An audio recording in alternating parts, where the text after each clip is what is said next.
I'm being attacked by a march fly. Hi friends, and welcome back to Jenny's Light Within. I'm back at the Billabong and just been soaking in some peace and some quiet and some stillness. And I thought I'd hop on. Just love getting still and quiet.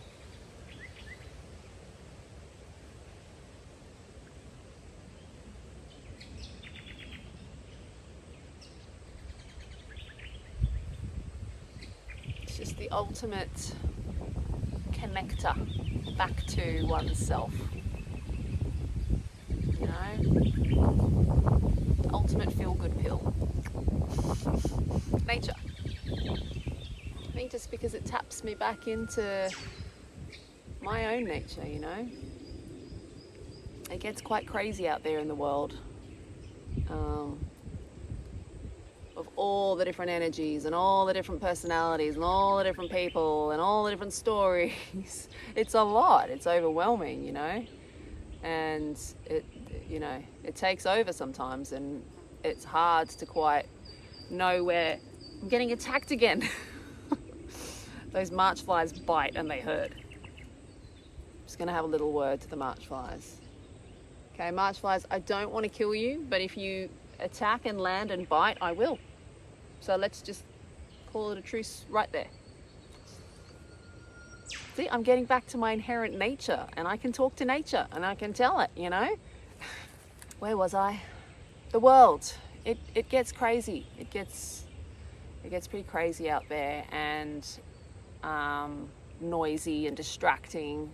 Sometimes it's hard to know where you end and the world outside of you begins, and what's yours and not yours, and yeah, it's just so noisy. Whereas it's actually quite noisy here today. Birds and winds and splashes in the water, and yeah, there's been quite a bit of noise, but it's a different kind of noise.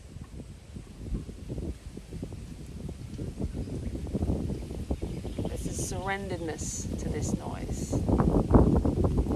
The leaves just have to rustle.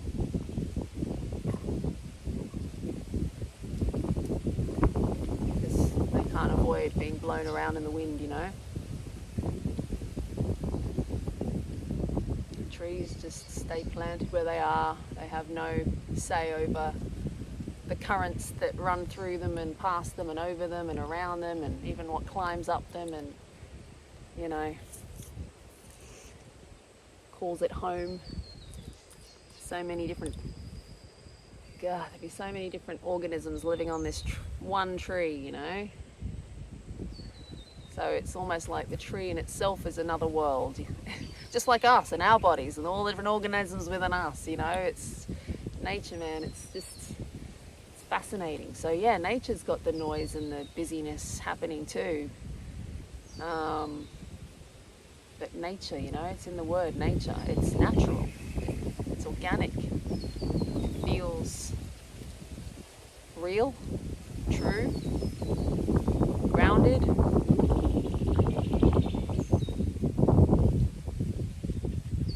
Safe to some degree. I know you can feel unsafe in nature. I'm not saying that, but maybe I'm speaking more to the mental side of things. You know, there's a safety in nature. You know, you don't have the overwhelm and the paranoia and the jealousy and, you know, all those sorts of energies. They just don't exist out here. They don't need to, because they're not real. They're not true. Those are just stories that the human mind concocts and gets lost in and distracted in. I see the suffering in the world. I see so many people suffering. The things that are happening in the world, the tragic, horrible, horrific things that go on, the darkness that exists. You know, it's there. As per usual. Nature reflects. Tell me how I orchestrate that, will ya? I mean, like, it's real. It's real. It's an energy. It's a force. It's, call me crazy, but it's here for us. And it's this force within itself, nature, the natural world, that I believe is helping us and connected to us, and we're connected to it. It always connects me back to my core and to that truth of the life and the isness and the light that is me, that I am. But light, life, the isness isn't passing. It just is, right? It's just what we are, who we are. It's the isness. And that's why I think I love nature, because it just connects me so deeply back into that. And it's always speaking to me too, like nature will always give messages. I was walking along here the other day and I was thinking all about parenthood, and I was having these just issues in my mind about being a mum and having a little whinge, really. And then I came up past the koala sanctuary, and there's sort of an outdoor space with this massive tree, and there was a mama koala there with her little Joey on her back, climbing up this massive tree. It was huge, with this tiny little baby koala on her back. And it was right at the moment where I was trying to figure out some things in my own life with my own kids and how to help them navigate things. And there it is, mama koala bear, and up this massive tree with a tiny little bubba that she's taken up there. She stops, the little baby koala bear climbs down off her back, and then at the top of this massive tree, big drop off for a tiny little koala bear that's just learning how to use its claws and its legs and its eyes, probably, at the top of this humongous tree. And this koala bear climbs down mama's back and starts climbing around at the top of this tree, and mama koala bear's there looking pretty calm, cool and collected, and I'm there at the bottom freaking out with this tiny koala bear. That is so stressful, having to look after your baby learning how to climb at the top of a tree.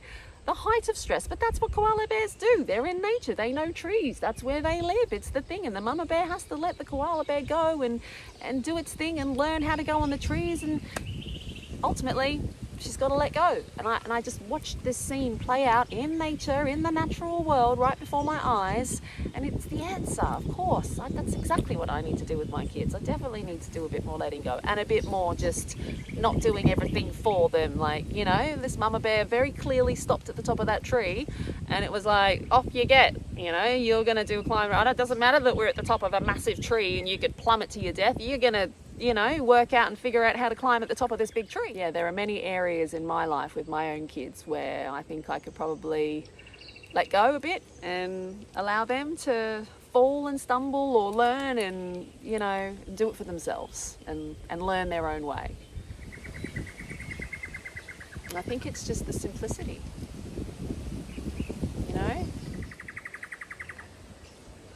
all those complicated noises go away in nature, like it's still noisy. There's the birds and the wind. Well, now the outside world's come in with an aeroplane, isn't that fitting? We're always meshing the two, but that's what we're learning to do here. It is a dance between the two, and I guess it's ultimately what I was getting at, because I was sitting here thinking, well, the outside world, it can be violent. It has been lately. I try not to focus too much on the darkness, but we're a collective here on this planet. We all know what's going on. Got a march fly attacking me again. Fitting. There's some really, really dark, horrible things happening in the world. And so I was thinking about that violence and thinking, we don't get that violence out here in nature. And just as I was thinking that, I look out to the Billabong and this beautiful blue bird. I haven't ever seen a bird like it. I don't know what kind of bird it was, but it flew right down to the water and it grabbed something and it went up into the branch and started whacking it against the branch. I think must have been like a little fish or something, but it was really violently whacking its beak against the branch, unless it was shaking itself or so, I don't know, but it looked violent. And once again, nature, as it always does, gave me a little message. And I thought, well, okay, that's not true, because think about the lion tearing apart gazelle, also very violent. But even that said, even the violence of the tiger and the bird and whatever else, happens out in, nature, in the natural world, there's an authenticity to it. It's that realness that I was talking about before, the isness. It's like everything authentically just is in this world. And I think that more and more humanity, we all are realizing that, the collective world that we've been operating in and living from, it is not authentic. It's not ultimately real, a lot of it. A lot of it's just stuff in our minds and our heads, and it's not real. Even though it's felt very real for a very long time. And so, what is it? It's quite dysfunctional. It's certainly not a representation of who we are at the core as human beings. So I guess my passion in sitting here in nature and sharing its beauty and its energy with you here is because I feel that more and more we're going to be leaning into nature and the natural world in the coming years as we evolve out of those old ways, dysfunctional ways of being, mind-dominated ways rather than heart-centered ways, And if we're all living from our hearts, then we'll all be living authentically. And if people are living authentically, they're going to be a lot happier. They're going to feel a lot freer. I feel it would be hard to create wars in that environment.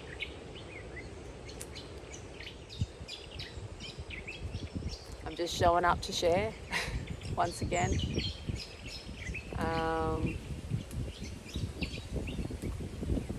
And I wanted to share this slice of paradise with you. And it's more than just showing you the trees and the Billabong. It's the frequency. It's the energy. It's the feeling, I just feel nature really can help tap us back into our truth, into our isness, into our nature, in the natural rhythms of who we are and what we need, and so much I feel of what we've been taught was not natural, and it's been confusing and challenging, traumatic, painful for so many humans. I'd say for every human. Nature helps remind us that simple is the answer, I think, This life is a process of removing all the stuff, all the dysfunction or all the heaviness, and just coming back to basics. And in nature, you can just sit and be with yourself. I wonder how many people do that, truly. I don't know the answer. But I wasn't doing it for myself. And I don't think the people around me at that time were either.